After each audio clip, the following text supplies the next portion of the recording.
Glyndon has said he's tried the whole getting healthy thing before, but it's never actually stuck. He says that this time is gonna be different. But hasn't he said that every other time? Let's find out.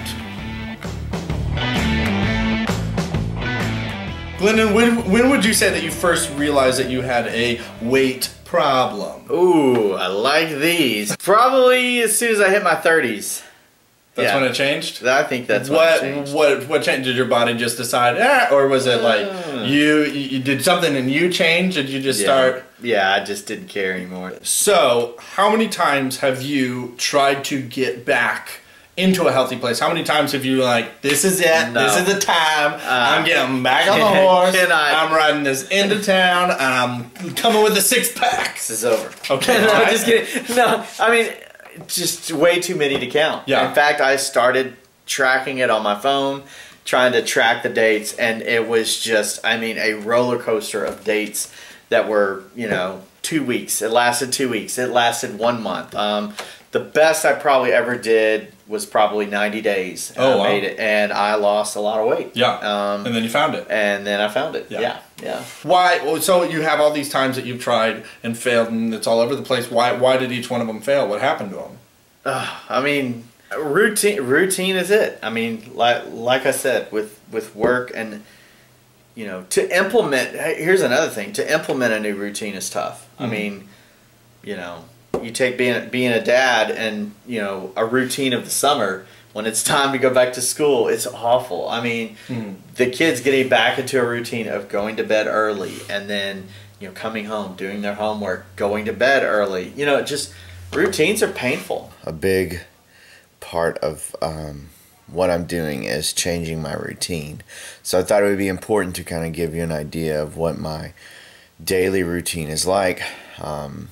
And so I think I'm ready to start my day. Just woke up and yeah, let's get this day kicked off. So I do work from home. So when I work from home, that means that my morning commute is not that very far. And so it starts in this room, which is the kitchen. So it starts in the kitchen with this and my morning coffee. Alright, so you could be saying, Glyndon, so what are you going to eat for breakfast today? Well, the same thing I eat every morning for breakfast, that cup of coffee that I'm making right now. That's what I'm eating for breakfast. But Glyndon, breakfast is the most important meal of the day.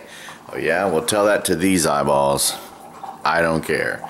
That's all I want. Not really hungry, just want some caffeine to get the day started off right. So let's brew it. I realized that was so dumb. Let's brew it. Come on. So you've tried this whole get healthy thing several times. It didn't work. What is going to be different this time? I wish I knew. There's got to be something. Oh, man. You got to know something. Okay. All right. Alright, so this is lunch for today. And Taco Cabana. So this is the meal that I had every single Wednesday for probably about 4.5 years. Yeah, so it aided to what I am today. I don't know. Like, are you like because this is gonna suck for a while. This is gonna suck for like what? Probably 2 months are gonna be terrible. The first 2 months. The first 2 years? Yeah, first 2 years. Because that's the thing that everyone always talks about is that like going on a diet as a short-term goal is always the worst idea, but instead to adapt it. Like, I'm not gonna eat meat. I'm not gonna eat meat on Thursday for 3 months, and that'll get my, you know, and then afterwards you go back to your normal diet, and then everything just, and then you just explode. Yeah. But to like change everything to be like, no, this is the rest of my life, healthy lifestyle.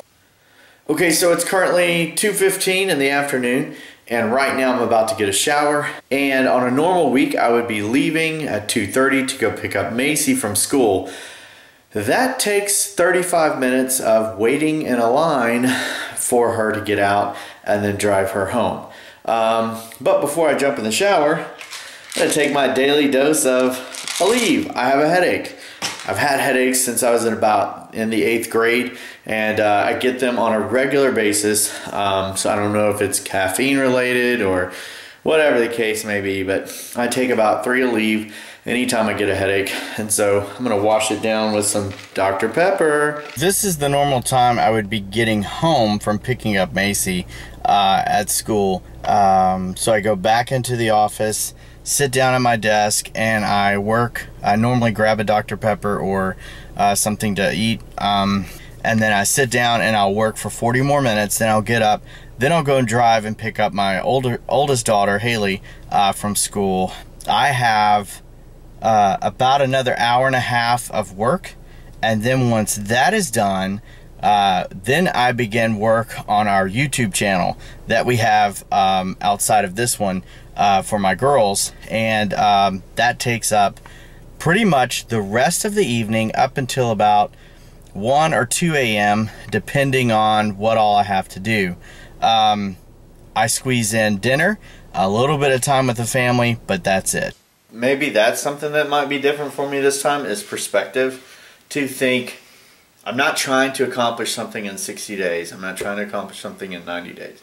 I'm trying to accomplish something in my life that I've failed over and over and over again at.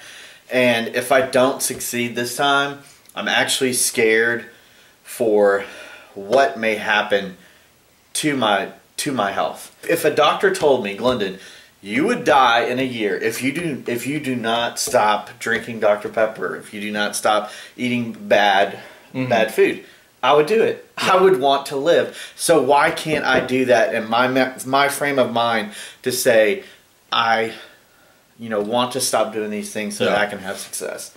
It's tough.